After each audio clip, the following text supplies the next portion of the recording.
Hello అండి, ఈ వీడియోలో డిప్లొమా 4th సెమిస్టర్ అంటే C23 రెగ్యులేషన్ వాళ్ళకండి, ఈసీ వాళ్ళకి, అలానే C20 రెగ్యులేషన్ వాళ్ళకేమో 5th సెమిస్టర్లో ఉన్న మైక్రో కంట్రోలర్ సబ్జెక్ట్ నుండి ఒక ప్రోగ్రామ్ చూద్దాం.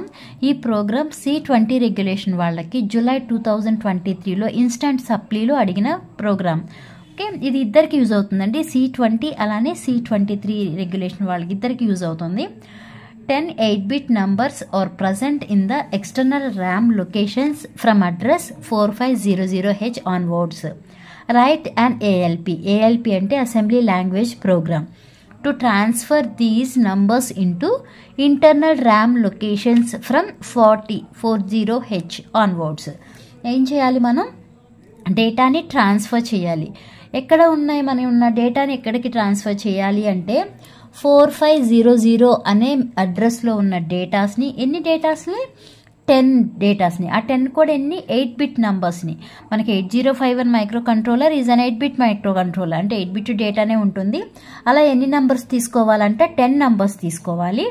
ఆ 10 నంబర్స్ 4500H అనే లొకేషన్స్, అది స్టార్టింగ్ అడ్రస్ అండి. అక్కడ నుంచి 10 నంబర్స్ వరకు ఎన్ని అడ్రస్లు ఉంటాయో అన్ని అడ్రస్లో మనం డేటా తీసుకుని ఆ డేటాని ఎక్కడికి, ఏ లొకేషన్కి ట్రాన్స్ఫర్ చేయాలి, 40H అనే లొకేషన్కి ట్రాన్స్ఫర్ చేయాలి. అంటే 40H 40 అలా 10 లొకేషన్స్లోకి ట్రాన్స్ఫర్ చేయాలి. దానికి సంబంధించిన ప్రోగ్రామ్ ఇది. ఓకే, ఇప్పుడు ఎలా రాయాలో చూద్దామండి. ఫస్ట్ ఏం చేయాలి, మనకి స్టార్టింగ్ అడ్రస్ ఏమన్నారు, 4500H అన్నారు కదా, దాన్నే మనం డేటా పాయింటర్తో ఇనిషియలైజ్ చేయాలి ఫస్ట్. ఓకే, అదే రాశాను first instruction. Move DPTR, #4500H అంటే ఈ డేటా పాయింటర్లో ఈ 4500H అనే అడ్రస్తో దీన్ని లోడ్ చేస్తామన్నమాట. కామెంట్ రాశాను, load data pointer with external RAM location 4500H. Next ఏం రాసామండి, మూవ్ R3, #0AH. ఇక్కడ R3నే రాయాలా అంటే రిజిస్టర్స్ R2 రాసుకోవచ్చు, R4 రాసుకోవచ్చు, ఏమైనా రాయొచ్చు అండి. అంటే మనకు మొత్తం R0 to R7 రిజిస్టర్స్ ఉంటాయి కదా. ఇక్కడ రిజిస్టర్ బ్యాంక్ వచ్చేప్పటికి ఇక్కడ R3 అనే ఫిక్స్డ్ ఏం కాదు, R2 R4 ఏదైనా తీసుకోవచ్చు అండి. నేను ఇక్కడ R3 అని తీసుకున్నాను. మూవ్ R3, #0AH అంటే మనం మొత్తం ఎన్ని నంబర్స్ని మనం ట్రాన్స్ఫర్ చేయాలి, 10 నంబర్స్ని, అంటే 10 8-bit డేటాని ట్రాన్స్ఫర్ చేయాలి. 10 కాబట్టి మన హెక్సాడెసిమల్ రిప్రజెంటేషన్లో 9 తర్వాత వచ్చే నంబర్ ఏంటి, 10 అని ఏ లెటర్తో రిప్రజెంట్ చేస్తాము, ఏతో రిప్రజెంట్ చేస్తాం కాబట్టి ఇక్కడ 0AH అని రాసాం. Load R3 with count value, అంటే 10 నంబర్స్ని తీసుకుంటున్నాం కాబట్టి 10 అని రాసాము. Next move R0, #40H. ఇదేంటి, ఇక్కడ ఉన్న అడ్రస్లో ఏదైతే కంటెంట్ ఆర్ డేటా ఉందో ఆ డేటాని ఏ లొకేషన్లోకి ట్రాన్స్ఫర్ చేయాలి, ఈ 40H అనే లొకేషన్లోకి ట్రాన్స్ఫర్ చేయాలి. దానికోసం ఈ ఇన్స్ట్రక్షన్ వాడాము. R0 points to internal RAM location 40H. ఇక్కడ వరకు ఏంటంటే మనకిచ్చిన అడ్రస్లు అవన్నీ మనం ఓన్గా రాసినవి ఏం కాదు, మనకిచ్చిన ప్రోగ్రాంలో ఉన్నవి ఇవన్నీ కూడా. ఇక్కడ నుంచి అసలు మెయిన్ స్టార్ట్ అవుతుంది. ఫస్ట్ ఇన్స్ట్రక్షన్ ఏమని రాసామండి, మూవ్ XA, @DPTR. అంటే ఏంటి, ఇలా ఉంటే మీకు ఇండైరెక్ట్, అదే హ్యాష్ ఉంటేనేమో ఇమీడియట్ డేటా. ఓకే, @ అయితే ఇండైరెక్ట్, హ్యాష్ ఉంటే immediate. Move X, A, @DPTR అంటే మీనింగ్ ఏంటంటే DPTRలో ఏదైతే కంటెంట్ ఉందో that content is moved in to the accumulator. అదే ఇక్కడ రాసాను చూడండి, the content external RAM is moved in to the accumulator. అంటే ఎలా తీసుకుంటాం మనం, ఇది ఇన్పుట్ అనుకోండి, ఇక్కడ అడ్రస్ కదా, ఈ అడ్రస్ ఇది, ఇక్కడేమో డేటా. ఇక్కడ మనకి అడ్రస్ ఎంత, స్టార్టింగ్ అడ్రస్ 4500, స్టార్టింగ్ అడ్రస్ ఎంత 4500. ఇక్కడ మనం ఎంతవరకు తీసుకోవాలి, మొత్తం 10 నంబర్స్ కదా, 10 నంబర్స్ అంటే ఎక్కడి వరకు వస్తాయి, 4509 వరకు వస్తాయి. ఇవి వచ్చి అడ్రస్లు అండి. దీనిలో ఉండే కంటెంట్ మీ ఇష్టం. ఇక్కడ మీకు ఇన్ కేస్ ప్రోగ్రామ్లో కంటెంట్ ఆర్ డేటా అనేది ఇచ్చేస్తే అవే తీసుకోవాలి, లేదంటే మీ ఇష్టం ఏదైనా తీసుకోవచ్చు. అలా ఇక్కడ 01, నెక్స్ట్ 1 2 2 3 3 4 అలా అప్ టు. ఓకే, ఇక్కడ ఈ లొకేషన్ వరకు తీసుకుంటాం. వాటిని ఇప్పుడు ఈ అడ్రస్లో ఏదైతే కంటెంట్ ఉందో, కంటెంట్ ఆర్ డేటా అంటామండి. Okay, content or data. ఈ అడ్రస్లో ఆర్ ఈ లొకేషన్లో ఏదైతే కంటెంట్ ఉందో that content is moved in to the accumulator. అదే ఇక్కడ మీద the content external RAM is moved in to the accumulator. Next move at the rate of R0, A అంటే మీనింగ్ ఏంటి? ఏలో ఏదైతే కంటెంట్ ఉందో ఆ కంటెంట్ అనేది ఈ R0లోకి మూవ్ అవుతుంది అని. ఇప్పుడు ఏలో మనకి ఎంత ఉంది కంటెంట్? 0, 1 ఉంది, అంతే కదా. ఈ DPTR అంటే ఈ లొకేషన్లో ఎంత ఉంది? 0 ఉన్నది. అది ఎక్కడికి మూవ్ అయ్యింది?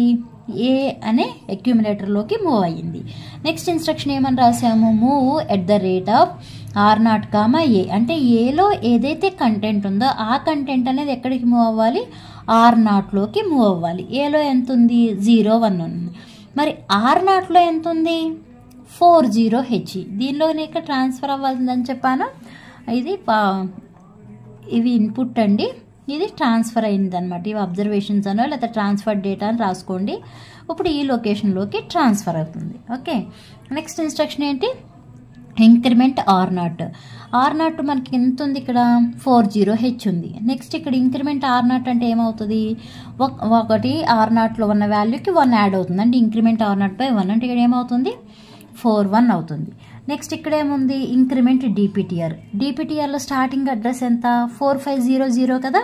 ఇప్పుడు ఆ DPTRని కూడా ఇంక్రిమెంట్ చేస్తాం, అంటే ఇప్పుడు ఇక్కడ ఏమవుతుంది? 4502 అవుతుంది. నెక్స్ట్ ఏమని రాసాము? DJNZ అంటే decrement jump if not 0. DJNZ అంటే డిక్రిమెంట్ జంప్ ఇఫ్ నాట్ 0 అంటే R3ని డిక్రిమెంట్ చేయాలి. డిక్రిమెంట్ చేసిన తర్వాత 0 అవ్వకపోతే, ఓకే, R3ని డిక్రిమెంట్ చేసిన తర్వాత 0 అవ్వకపోతే రిపీట్ అనే అక్కడికి జంప్ అవ్వాలి. రిపీట్ అంటే లూప్ అనమాట, ఇక్కడికి జంప్ అవ్వాలి అని. ఇప్పుడు మనకి R3లో ఎంత ఉంది? స్టార్టింగ్ రాసాము కదా, R3 అంటే కౌంట్ వాల్యూని చేస్తామని. ఎంత ఉంది? 0A ఉంది, అంటే 10 ఉన్నట్టు. ఏని 10తో రిప్రజెంట్ చేస్తాం కదా. ఇక్కడ ఏముంది? డిక్రిమెంట్ జంప్ ఇఫ్ నాట్ 0 R3ని డిక్రిమెంట్ చేస్తాం. ఎంత డిక్రిమెంట్ చేస్తాం? 1 డిక్రిమెంట్ చేస్తాం, అంటే 10లో నుంచి ఎంత తీసేస్తాం? 1 అని తీసేస్తాం. 1 తీస్తే రిమైనింగ్ ఎంత ఉంటుంది? 9 ఉంటుంది. అంతేగాని నెక్స్ట్ ఇక్కడ ఇన్స్ట్రక్షన్ అంటే డిక్రిమెంట్ జంప్ ఇఫ్ నాట్ 0.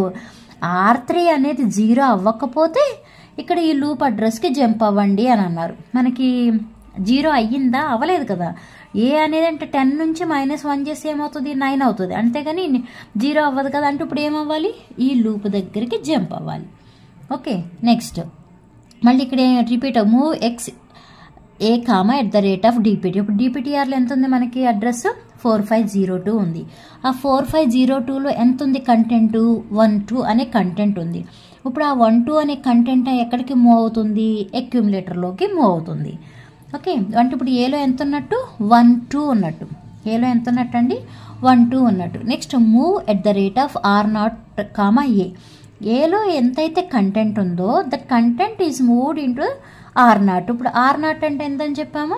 41 కదా, ఇంక్రిమెంట్ చేసాం కదా. ఇక్కడ ఇంక్రిమెంట్ చేస్తే ఎంత అయింది? 41 అయింది. అంటే ఇప్పుడు ఏలో ఎంత ఉన్నట్టు? 12 అని. ఆ 12 అనేది ఎక్కడికి మూవ్ అయ్యింది?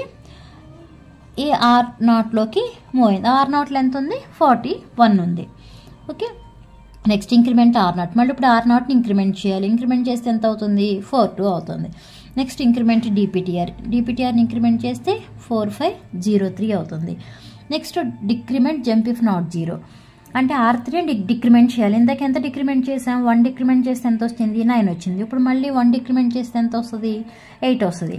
మనకి ఎప్పటి వరకు జంప్ అవ్వాలి? ఈ R3 అనేది 0 అయ్యేంత వరకు జంప్ అవుతానే ఉంటుంది. ఇప్పుడు మనకి 8 వచ్చింది, బట్ 0 అవ్వలేదు కదా. జంప్ ఇఫ్ నాట్ 0 అవ్వకపోతే జంప్ అవ్వాలి. ఎక్కడికి? ఈ లూప్ అడ్రస్కి. ఈ లూప్ అడ్రస్ ఎక్కడ ఉంది? ఇక్కడ ఉంది. ఇలా మనకి ఎన్ని అయితే నంబర్స్ ఇచ్చామో అన్ని నంబర్స్ ఇవి ఇన్పుట్స్ అండి, ఇక్కడ నుంచి ఇక్కడికి ట్రాన్స్ఫర్ అవుతాయి. ఇదే ప్రోగ్రామ్ మీకు లాస్ట్లో ఇలా జంప్ హియర్ అనో లేకపోతే ఎండ్ అనో ఏదైనా రాసుకోవచ్చు. ఇది మీకు ప్రోగ్రాము అర్థమైంది అనుకుంటున్నాను. ఏమన్నా డౌట్ ఉన్నా కూడా కామెంట్ చేయండి. ఇది ప్రీవియస్ పేపర్లో అడిగిన ప్రాబ్లం. ఈ వీడియో మీకు అర్థమైతే లైక్ చేయండి, షేర్ చేయండి, అలానే సబ్స్క్రైబ్ చేయండి. Thanks for watching.